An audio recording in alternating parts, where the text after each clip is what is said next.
All right, everybody, welcome back to Lime City Winter Wonderland. We have a really cool run coming up right now. We have Ratchet Deadlocked with Matthias, commentated by Sadrine. Without further ado, there you go. I'll pass it on to them.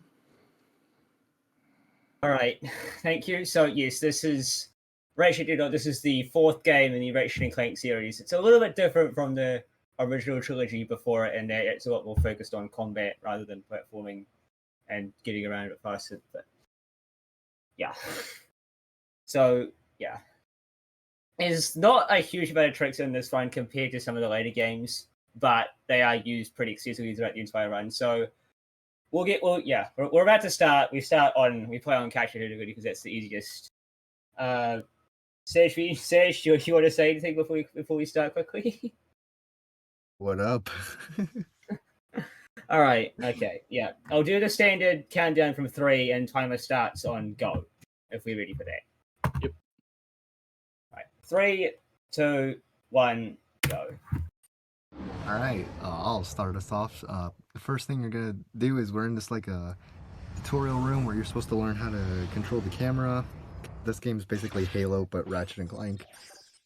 We get to skip a lot of it by just using this underutilized feature of the dual Vipers, where the bullets ricochet off walls. So a great way to get past the first room in 20 seconds. And we just got the second room. The enemies only spawn from this corner, even though there's 4 corners. So I spammed the shotgun and we're good. And that's our tutorial. Yeah, the other Ratchet games have like a big old set. It's not the way they wanted to pull out, but whatever. Alright. This is our hub world. We get to use a couple of... We come here a couple of times. We just gotta visit our friends that are gonna catch us up on what the game's gonna be like, and then we go to the Battle Dome. This is our first real like gameplay. Right here, he's gonna do something called a foil cancel. This is you got those yellow boots. He has they're propelling him forward really fast. You have a few ways to preserve the speed they give you and convert it into other types of moves. So using the scorpion flail, it's a big I'll explain that in a second. He has this big like chain with a ball attached to it. That's the scorpion flail. He can use that to conserve his charge boot momentum. And right there, he skipped the cutscene that shows that the bots can be knocked out in combat and how to revive them. He skipped the trigger for it, which allowed him to skip to the end of the level later on. We don't know why it works, it just does. And that's it. That's the station. We're on to Catacomb 4. This level's a pretty easy one. This level is kind of meant to show you what like Ratchet Deadlock's gonna be like. You got missions like this one, a traversal mission where you just get from point A to B. You get another mission where you turn some bolt cranks, but of course we skip it all because the charge boots just allow us to go over this big gap. Then we're introduced to some vehicles. That's kind of the only mini game that you'll find in this game. So right here is the Landstalker. So this is one of 4 vehicles. It controls pretty slowly and it's pretty powerful, but you know you want any extra little firepower you get. So there's a bit of time where he was able to fire the Supernova, the most powerful weapon in the game, and destroy the orb. A little bit of a struggle here, but you know, nothing too major. And then the final type of mission you'll get in Deadlocked is the arena, where you're just in like a big old area and enemies come at you and you just survive. And that's pretty much what every Deadlocked plan is like. You know, once you learn one plan, you kind of learn them all. This game's pretty easy to pick up. The hard parts come with you want to optimize your movement. You want to obviously optimize how well you can finish the arena missions. And over here explaining this, the bots. So instead of a Clank, you get 2 robots. These guys, you may think they're RNG at first, but no, there's actually consistent ways to manipulate them. For example, the 10-second timer. If you're too far away from them, after 10 seconds, they'll respawn towards you. So you gotta either be really fast at times, or you gotta know where to move, how to move, so you can get them to spawn. You can get them to spawn at the right place at the right time, and you won't get screwed. Well, a lot of time saves are made and broken just from the bots themselves. There's another traversal mission. And in the next level, you're gonna see, I guess, well, there's that too. There's the mine clip. Every Ratchet and Clank game has a weapon that will fire a support item, and that support item tends to have a hitbox. You know, you have the decoy glove in Ratchet 1 and 2, the mega turrets in Ratchet 2 and 3. In this game, you have the mine launcher. So right here, what I was gonna mention earlier is this game's infinite jump. And That is a terrible angle. yeah, that was very. Mathias is trying to get to the area where you see that big old car. But he had a sloppy angle. Nothing too major though. It's only a few seconds lost. So this infinite jump, if you go into the camera controls and only the camera controls, you can stop whatever Ratchet's doing. So if he's charging, if he's hyper striking, go to a neutral state, which means you can infinitely do hyper strikes. That's your infinite jump. Ooh, okay. You have to be scared there. If he grabs that ledge and he's not facing at an angle, he instantly drops the ledge. Why? He just does.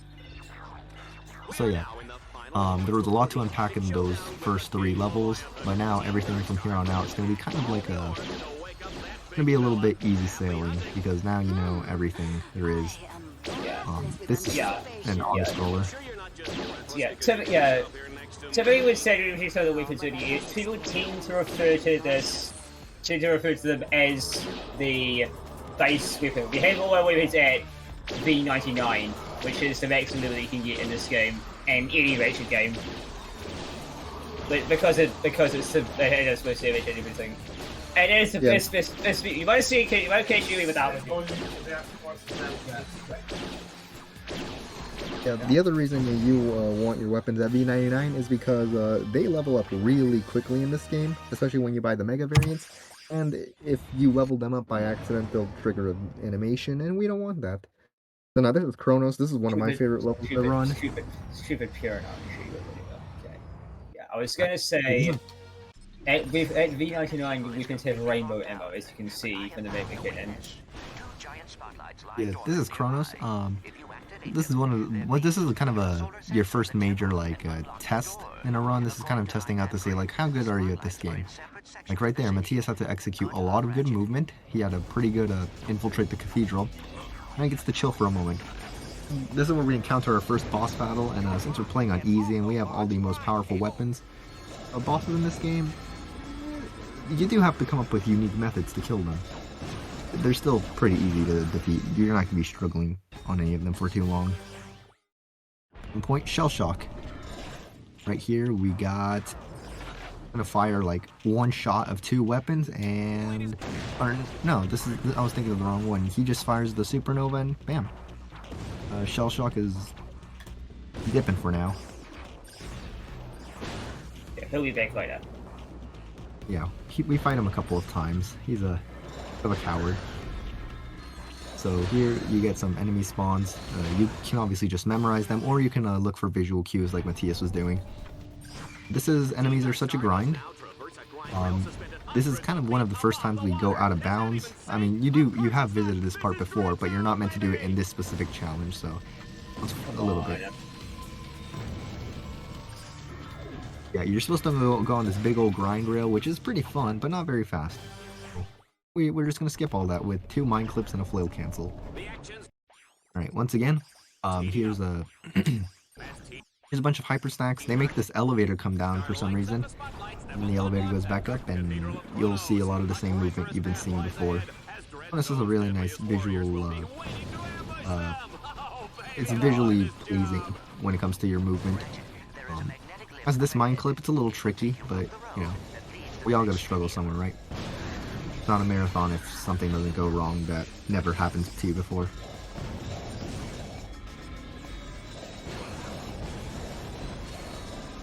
This is absolutely schmoving, you got that right.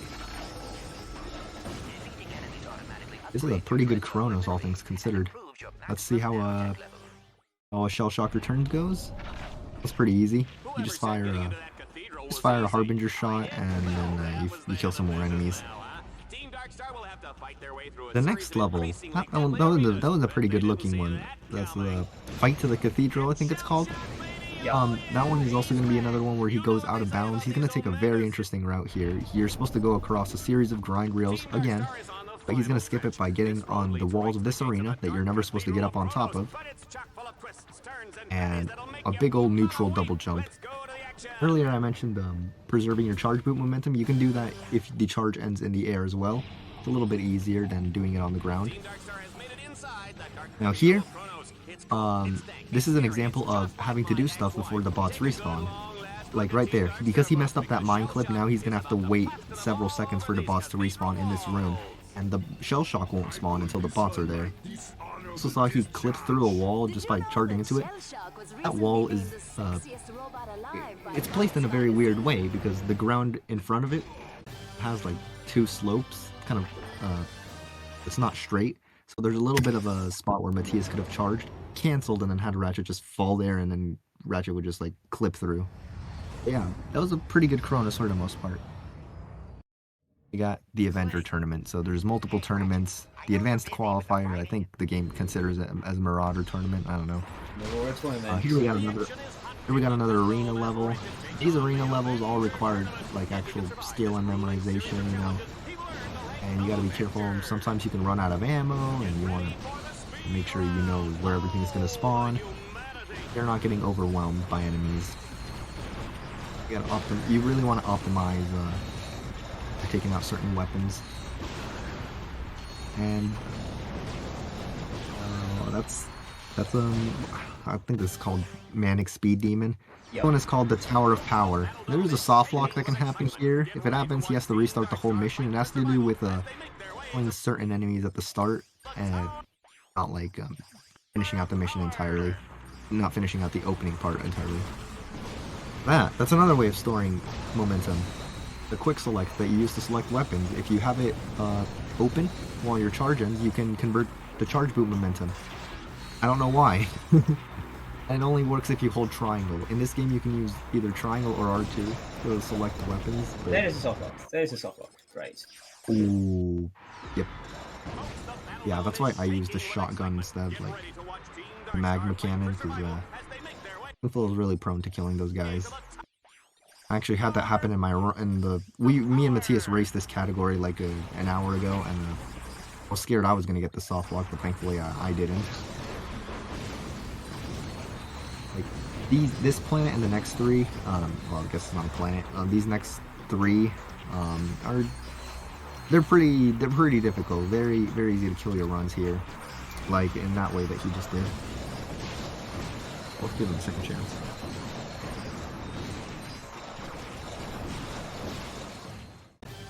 Alrighty. Climb the Tower of Power. One of the only platforming levels in the game.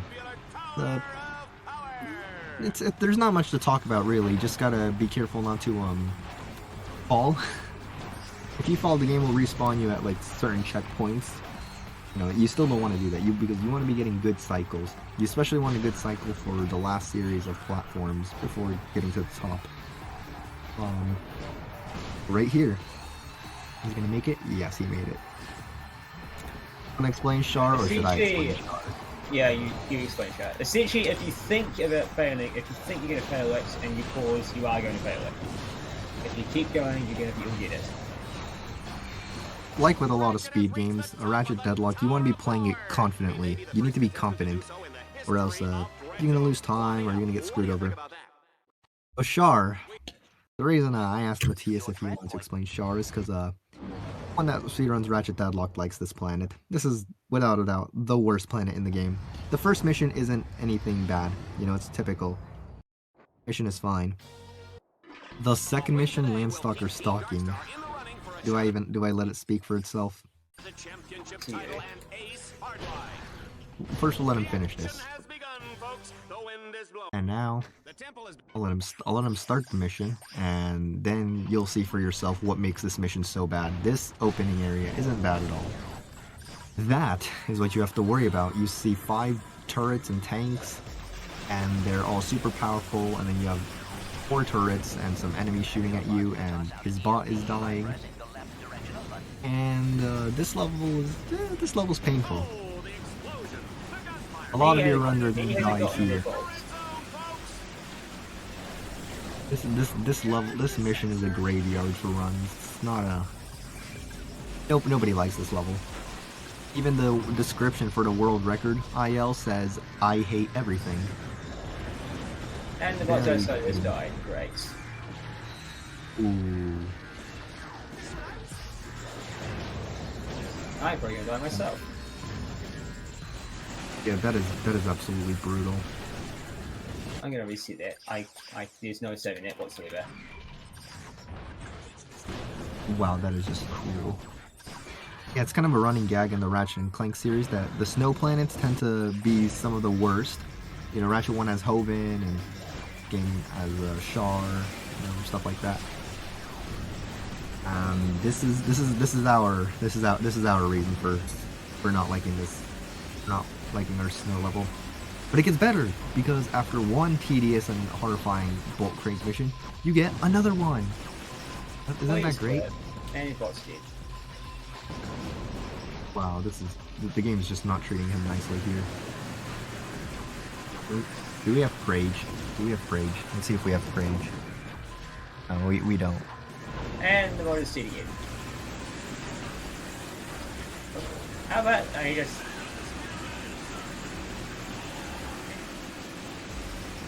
Let's let this play out. I'm interested in seeing where this is going.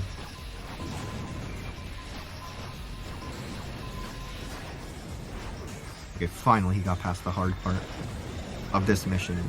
Not necessarily the entire planet. Oh, mission 3, when he gets to it, as the wrench turns, I think it's called, is another bolt crank mission, but this time it's bad because the bot's, oh, he's swagging out here. I've never seen anyone try and clip through that.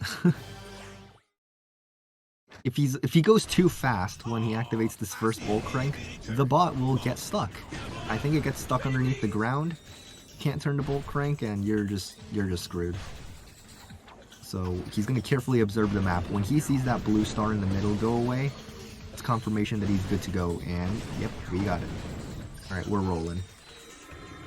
No, we're not rolling. Nope. Never mind. Is he getting up there? Is he getting up there? Is he getting up? Yes, he is. Yep. Very, very just oof. This is by far the worst shot I have ever had. Yeah, I can definitely say this Char is this was painful to watch for me. I felt every little bit of pain.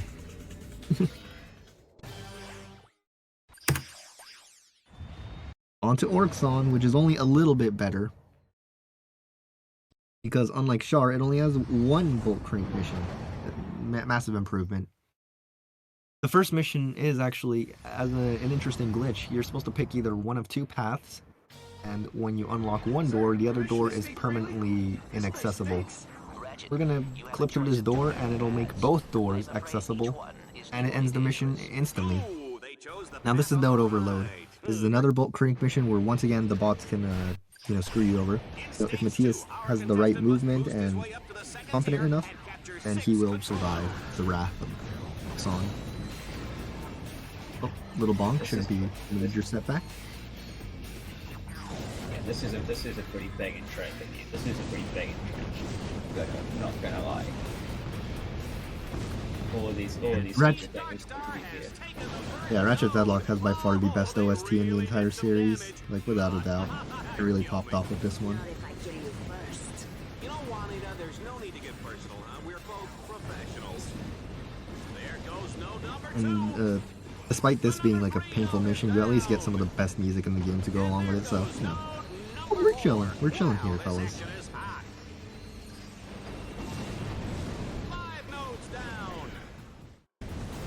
Right, that's mission 2. Mission 3, not a bad, not avoidable. yeah, very simple arena coming up. This is nothing much going on here, but hopefully this is a nice chill break after the hell we just went through.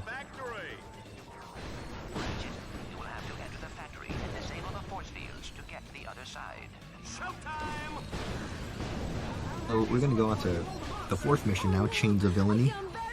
This is another Landstalker mission, but you are allowed to leave the Landstalker. You're supposed to destroy 4 orbs that have some kind of some kind of vehicle attached to them. But we can destroy them with the Harbinger if we aim correctly, otherwise no dice. We just kind of run around. Oh my goodness, look at that! Hundreds of dreads I was checking back there because for some reason the blue star on that first vehicle doesn't disappear regardless of whether you've actually destroyed the thing or not. So he had to double check. And I went to the Crusader tournament. So anything you gotta say? They're also ungolded. I'll say that much. Really? It looked pretty good, but you know, I didn't expect that. Better 2-second gold. Alright, Also, this I mean, challenge. Dude, you can explain this one. This one is you can only, it's like a limited video, you can only use the mines. And because the game still technically thinks it's running on a PS2, it has limitations, so you can only have 8 mines out at a time. So it is kind of mine management, you make sure that you don't put too many down, because then start despawning the first one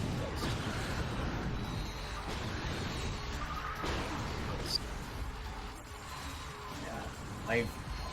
I'm starting to tend towards playing the Hundo category for this game, because all the student cards, which you can play all of the game, which you can play the entire game, every challenge on the highest level. These turrets here, I swear, are the worst things in the entire game. They suck. Tell me about it, especially when you're trying to do the wrench only challenge. That's got to be the bane of your existence. This is more as we did it. Oh, less is more is by far like just the most brutal one. One of the hardest challenges in the game. Alright, Marathon. Not to be confused with Marathon Man. This mine clip is pretty cool. Yeah, that mine clip's a little weird. I can get it consistently, but like the setup for it is just, it's interesting. Here, Marathon, this is not a difficult level. The problems can come from the fact that the bots sometimes get stuck on the bolt cranks due to enemies being on the bolt cranks, so when I play this level, I usually take it nice and easy, just trying to make sure that they don't get stuck. And thankfully here to do it. So, 10 boss battles coming up, Reactor. This guy's a little bit tougher than Shell Shock, but he still dies to the Supernova and a couple of wrench keys. Damn it. Yeah. Guess what? We have a little setup to get him stuck in place and use as many hyper strikes as we can. Speaking of the wrench, it's technically a sword. He has the ninja skill. We've got to mention the ninja trick. It's not purely cosmetic, it does actually have a speed increase. I don't remember exactly how much, but it is noticeably faster than not having the ninja skin on. Alright, this one's fun. You want to explain this one? So this is our first actual out of bounds, as in like you never visit this area. Right. And it's kind of interesting that of all the places to have an out of bounds, it's the really open world kind of level, Valix. So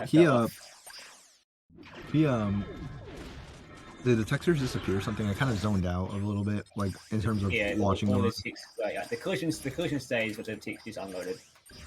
Yeah, I kind of zoned out because like I'm actually used to the textures disappearing whenever I do this strat. So, because we got out of bounds and you don't do it. You don't do it in AEC, so I am a little rusty with this. So. Yeah, you just kind of you hop around some platforms and some grind cables, which are just a smaller version of grind rails. But of course, you skip it all with that little bit of out of bounds movement. It's pretty neat. I'm surprised the game did not crash anything in particular. I'm kind of sad that movement's been obsoleted now and it's by something faster, but you know. Next up is this is our next vehicle, the hover ship. It's a ship.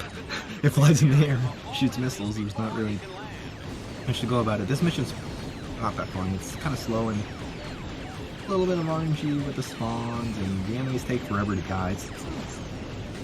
I don't personally like it. There's definitely better ship missions. The one at the very end of the game. You cannot seriously saying that Escape is better than Space Ace. Oh, I am saying Escape is better than Space Ace. Escape is a top tier gameplay. Space Ace is mid tier. The Deadlocked runners arguing over which mission is worse. I think this mission's premise is kind of funny because Dallas says that he needs to destroy all the enemies before he can land. Some of these locations you aren't going to visit for the rest of the planet, or you haven't visited yet, so can't we just kill these guys right here and be done with it, you know? Yeah. Because Kind they of didn't think the that lore, would be. the lure of this is that, like, yeah, the whole point of this game is that you're playing, you've been captured and you're forced to play on this game show. And, yeah, this is one of the things that he's on. There's this big light, this big lighthouse thing to guide ship to the asteroids that the box is turned off. It's the main one of the game, just turned it off. So you need to go and turn it back on. Yeah. So Valexpel is interesting in that it's one of the only levels that doesn't have any kind of arena stuff. It's mostly, like, 3 out of 4 of the missions are just traversal missions. This one's pretty nice when you just do some mind clips to skip a couple of gameplay segments and you're good. Ow. And now here's Let the Light Shine Through. This one is just, let's let it speak for itself. Because this one, just done correctly, is just majestic. Ah, crap, that's my Gatorade bottle cap. And reactivate the gamma energy beam. Whoops. Shout out to Dax Elevator. It's so bright. It's like a light bulb. Much faster Dex elevator. Yeah. And it's technically on Tyrannosis as well. That elevator he just got on is just the exact same, like, texture and asset from the previous game. Elevator that was used in 2 planets and Up Your Arsenal, so kind of funny that they just put it here only one time. And that is Let the Light Shine Through. You cover a lot of ground in this mission.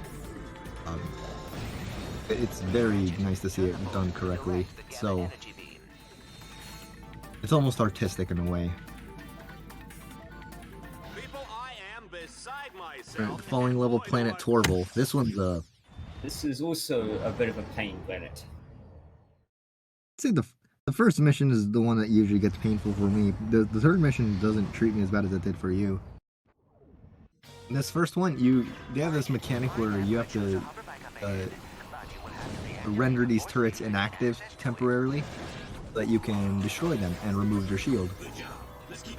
Get them as those orbs that you can in the podcast. Yeah, you see the thing on the bottom where it flashes up with EMP. That's essentially what you're doing. You throw an EMP out and it disables the shields.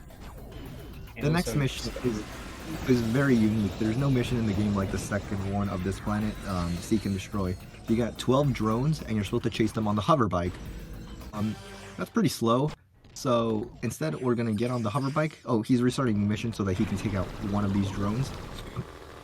Using the rocket launcher, the silencer, we're gonna fire. Supposed to fire just 2 shots. Oof. Yeah, we're supposed to fire 2 rocket shots minimum in specific spots at specific times, and that's supposed to knock out all the drones instantly. Ooh, this is not looking good. You got this. If I miss it this time, then I'll just do the old straight.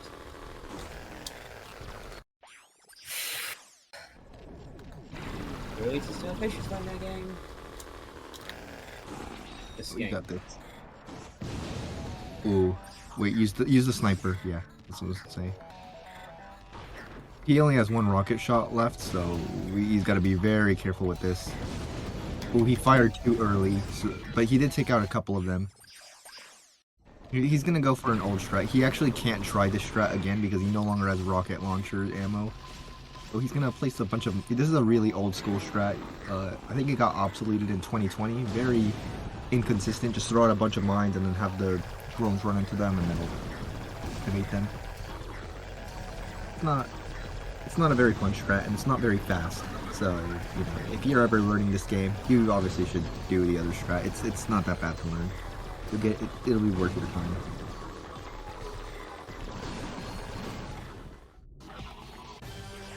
Game just is not like me today, huh? Alright, the turn on. Another bolt crank mission. So this one's just, you just run around on a hover bike and even this bull crank mission doesn't even have that much interesting stuff. It's not like the ones on Char where your bots go all crazy, or on Orxon. No, it is for me today.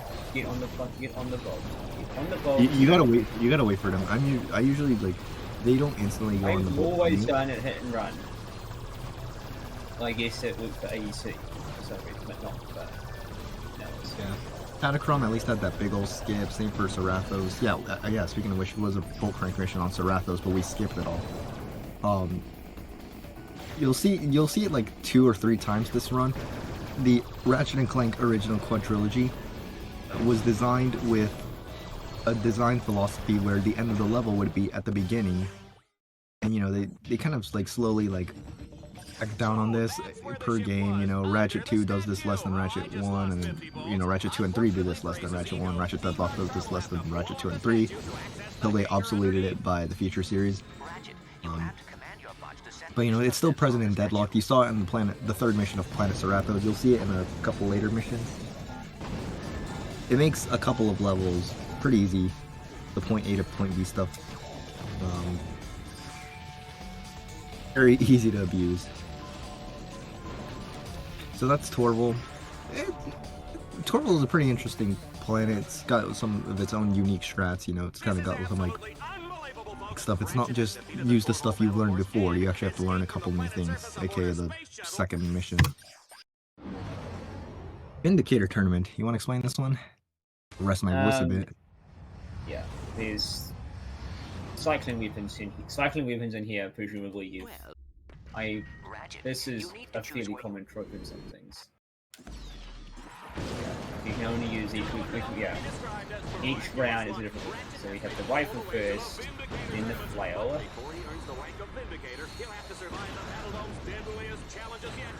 Thankfully, unlike in some other Ratchet and Clank games where there's arenas that have cycling weapon rounds, in those games the weapons are purely random. In this one they're not. You will always get the same order. You'll always get sniper rifle, flail, mines, magma cannon, rockets, and dual vipers. It's kind of funny that they have you fight these big guys with the tridents, with the puny. It allows us to come up with a strat where we place mines in specific spots, so the big guys die quicker, including that very last enemy. And now, here's 2 minutes of nothing. He's just gonna stand in place. Supposed to survive a bunch of explosives dropping on you. You can go out of bounds and the explosives won't reach you.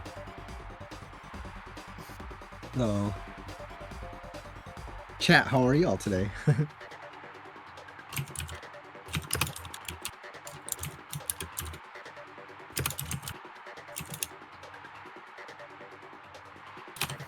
It's gonna be very not. Yeah, it's a very good time to just I don't know, check Twitter, check your Discord DMs, you know, watch a YouTube video, go to the bathroom. Very, very fun time. Yeah.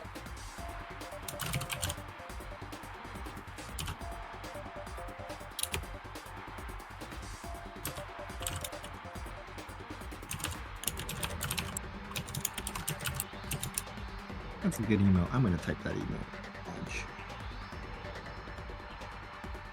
Of course it is, yeah.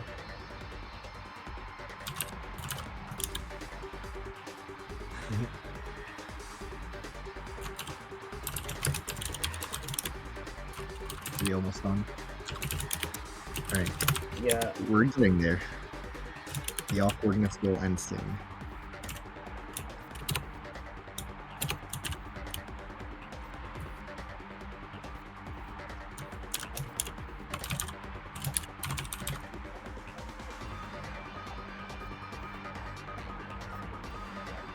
Ban HP. This is very true. HP sucks. I will heavily admit that. Sorry?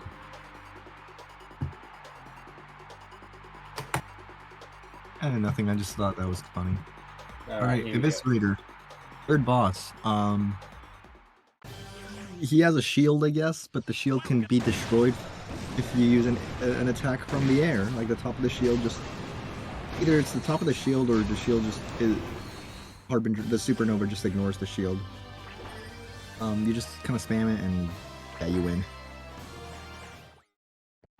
Make way. Stygia, this one's This is my favorite planet aesthetically. Nobody else seems to share that opinion. This first mission is this. I actually like this first mission. A lot of people don't though, and that's because those people do not know the secret. Oh, it's receipt there. That's because it's. So here you're controlling the Landstalker. This time you cannot leave the Landstalker. You gotta destroy all these jammers, and there's a lot of enemies that come after you. And with a slow-moving vehicle, you're bound to take a lot of damage. And there's a couple health crits you can pick up, but you know sometimes you might miss the health crit, and that'll be bad. I actually had a relay run where I ran this game. Me and Matthias, we raced this in the Ratchet community relay, and I had missed a health crate, and I was about to die, so I was just dodging every enemy like crazy, and I clutched it out. True gaming moment. Matthias absolutely had a better jumping the jammers. I'll take a moment to talk about the IL scene. The world record for this level, for the fastest time anyone's completed this specific mission, is never going to be beaten. Because these meteors that fall out of the sky, a runner named Mobius was doing ILs, and one of those meteors, an extremely rare chance of the extremely unbelievably unlikely to ever be replicated chance of a meteor hitting one of the jammers, ending the mission a little early. So, speaking of ILs, this game has a big ol' IL scene since there's 89 different challenges. You don't play all of them in the run, obviously. In this run, we got people trying to optimize their times, shaving off mere seconds. The strats are a bit different to RTA. You're going to be seeing that hyper stacking, you know, that little pause menu trick a lot. So the IL scene is very good for this game. It's very nice to. There's something for everyone, I think. Just a shit mission.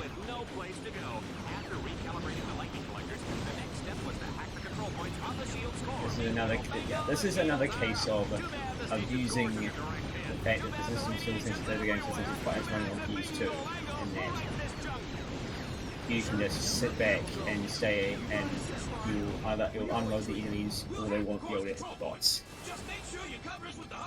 You can see here these shop tricks coming up. They fire missiles, but they won't be able to hit. They won't be able to hit the bots. Yeah, see the ones on the left. See, he's shooting missiles, but the bot, they explode before they reach the bots. Explain this next part. I need to go get something real quick. And then the last mission is just a kill 'em all kind of thing. We use the arbiter with the silencer in these place. And yeah, bots do this. Sometimes it's fine. It's a little annoying, but it's fine. So yeah. Generator, his Team Darkstar doesn't fend off the attack. The people of Stygia will be flattened like a pancake with syrup, with butter, and a little orange garnish. Oh no! Can I have breakfast for dinner? That's weird. That's Stygia for you, and this is Meraxis.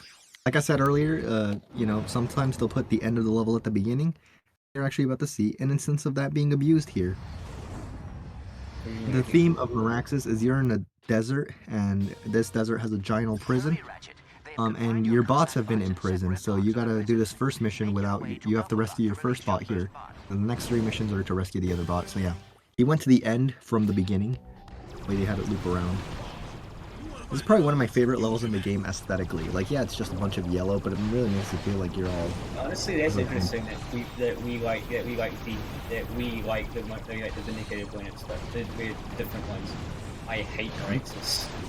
I'm not sure I'd say this is my favorite level. I'm not sure I'd say this is my favorite level, but this is like, if we were to bring back one planet from Ratchet Deadlocked into a future game, like, you know, give it some depth, this would definitely be one of my picks. Yeah, I mean, it makes its appearance on the top cores menu. Oh yeah, and it actually makes its appearance on Planet Kortog if you look in the sky. In Ratchet & Clank Tools of Destruction, since you know, that's the Ratchet game Insomniac made right after this one. You'll sometimes see Ratchet Deadlocked planets in the sky of other planets in that game, and it's obviously just because it's just the most recent assets. Yeah, I'm fairly sure you can see Shah in the sky as a I think I remember that. think you can. I think you can see Stygia somewhere. Stygia's in a pause menu for sure. Here we go. So Yeah, there's another straight to the one. Yep. And the end of mission trigger is not by freeing the bot. It's literally it's just literally by something outside. Yeah, not that we're complaining, but like it's kind of weird that you don't have to like press the button that lowers the cage to free the second bot. Meraxis is a nice, easy. It's a very easy planet, so it's really nice to just after like a bunch of intense ones like Stygia and whatnot, you get something easy. You have the Liberator tournament. I almost said Vindicator, and I almost said Crusader. Other cycling weapons around, except you only cycle between 2 weapons. This is the only instance in the entire game where you use the B6. That too, B6 Obliterator, most of the useless weapon in the game. You distract even the shield is more useful. It's not that it's necessarily bad, it's just that it does such little damage compared to your other weapons that functionally serve the same. The name does sound cool, the B6 Obliterator, then you upgrade it into the B11 Vaporizer. Even if it's not what Vaporization is. The only strat to this level is to just look away when you fire the weapon, because this port lags a lot. It's a pretty infamous port. And this is just one of the reasons why it's infamous, because it just slows down so much. Bad.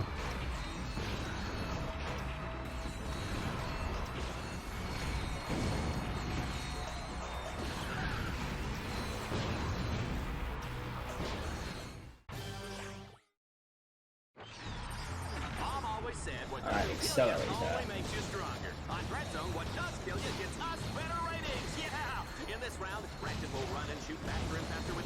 Oh yeah, we didn't mention the commentators. They're amazing. I didn't even know you had their audio on. I actually have the audio. I always had it on. I'm not trying to hear the same voice line, so for me they're always off. The bots, they did actually explain this guy. As you kill things, you get faster. You can see the speed of the bottom. So I'm literally moving faster, and there's fire coming out of my feet. And this is the charge boost. All right, Ace Hardlight, the big scary Ace Hardlight.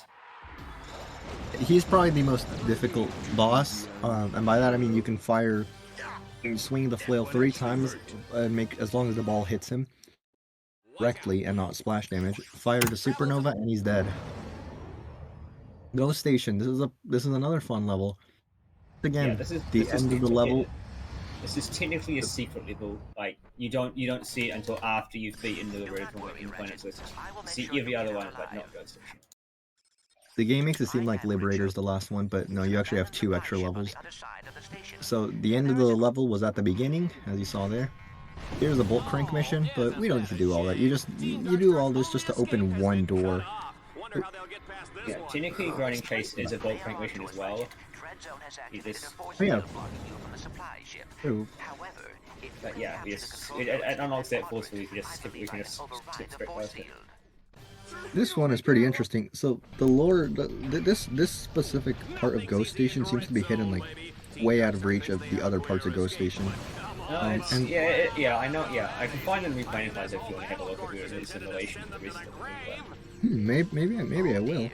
It's interesting because they have like a lot of detail. You have ships and you have like cryogenically frozen robot ghost zombies, which that's a mouthful. Yeah, the point of this one is that because he defeated the top guy, which is Ace Hardlight, and Fox offered to make him like the new top guy, but Ratchet didn't want to, and so he sent them to this place to kill him, essentially. But obviously, break out and go back and kill him and go back. The Ratchet decides, you know what, screw you, we're gonna destroy this station so it can't be used again using the hover ship. Kind of funny because considering this, most people when they think of Ratchet Deadlocked, they think of it as nothing more than just spamming the R1 button. They kind of just boil it down to that. But then you actually play the game and it's like there's actually a surprising amount of detail in the planets, and in terms of like they actually try and make them feel like real places people would have used, just leveled out to be a battle course. And like the Ghost Station probably the best example of this with that mission that you just saw. And also like stuff like the asteroids here, it's like it's definitely it's a little it's pretty peculiar. It's kind of a thing that I'm curious about. I see it. It's actually really good story in the game as well. Even if you don't really play the story, but Yeah, a lot of these planets I would have personally explored, despite the fact that the actual gameplay is just a big open field. This is the Dread Zone control level. This is its own separate level. Yeah, this is the point of no return. Once you've passed that prompt, there's no going back. You have to fit. There's no going back after you. The ship that normally takes you to the tournaments and arena, Clank rewired it to take you to the inside of the actual station, where you could destroy 3 different generators. First level, this first mission kind of sucks. This wrench SI is a bit tricky, but of course Matthias is a gamer and he nails it. This is also one of the few this level actually has a bunch of true out of bounds. Kind of funny that they save it all for, you know, this. He's gonna do a bunch of hyperstacks to get to this final room. I think I might have been the first one to actually do third-person mode here. I genuinely think I might have been the first one to do third-person mode there. It's kind of interesting that you do that. Like I usually just adjust in the middle of my hyperstacks, which requires a weird grip, but you know I mastered that. I feel like third-person like gives me more height or something. Yeah, that's a fair assessment, I suppose. It's just a feeling, but it could be because the way the camera moves. It could just be a feeling, but it is just a cleaner line for me to do the You gonna delete the clip that I found? Probably not, because you don't have the right weapon out. Okay. I found a 2-second time save here. You can just go through that door without the use of mind. You just charge and cancel in an interesting way. I definitely freaked out when I first found that. I was like, oh my god, I found a shred in this game. So there is this mine clip Matthias could have done, but it's pretty difficult, and if you mess it up, you'll die, and it's like a world record. If you're wondering why we don't just clip through the walls, is that the game actually insta-kills you if you try and clip through a wall that you're not supposed to be going through. So we can do it through doors because the game does intend for you to go through there at some point, but you can't clip through a solid wall because the game doesn't register it as a place that you should be, and it insta-kills you. But there's many places where it'd be useful anyways. I can't really think of a single one. Yeah. Like the final room in Dallas, for example, it's thoroughly fast to charge around the back than to just clip to the front anyway. Alright, here we go. Actually, yeah. What's he gonna do here? He's doing this clip. We really gotta teach you the new one. No. It doesn't lose any time to the new one, and I find it easier than the new one. Hot take. I guess. See? First try. Yeah, so this is way more difficult. Matthias made it seem easy, but it's definitely not easy. I go for a strat that's a little bit faster if you execute it right. They're exactly the same speed. But why go for the harder one, you know? The final boss, this one, 2 phases. You cannot kill him in his first phase. He has to activate the second phase at some point, so we're just gonna abuse a ton of damage. We're gonna fire the supernova, then spam the flail. This isn't gonna last long, by the way. But this isn't gonna last long, so get ready. Yeah, we're gonna use the Ravager, and we're just like putting up damage on top of it. He does this right. That was pretty bad. That was pretty bad. Okay. Yeah, you didn't even use the Ravagers. So. No, you don't use the Ravager in the E+. I use it. I find that it helps. And now, alright, and timer will be here. Fine. What was that? That was the 40s. I'll check one out. I was running my splits as well. I got 47.53. Yep. All right, GG. Thank you so much for that run. And you guys have any last words you'd like to say? Speedrun this game. Making a file is, you can just download one and reassign it with brute force. Just do it, or just do an AEC run. You're basically all the way there already. Just level up the weapons, but very good game. Very good community as well. very helpful. Very, very easy speedrun to pick up. It's very easy to learn, but hard to master, as the cool kids say. Yeah. It looked really impressive from a viewer's perspective. I was like, A couple of the missions did do me a little bit dirty, but we cope. yeah, it's the marathon. It's the marathon, luck or nerves or whatever. It happens. Yeah. But that's how it be. It was a really impressive run. Well, underestimate as well. It was really nice to watch. Yeah. All right. I hope you guys enjoyed it. It was really fun. And, I thank you guys so much for coming out and all that stuff. And thanks for having us. Yeah. Thanks. Yeah, for sure. If okay, so if you guys there's no other words, guys, we're gonna go to a quick intermission, but we will not be long. We have glitched with Dragon Ball Z Budokai 2, so stay tuned for that.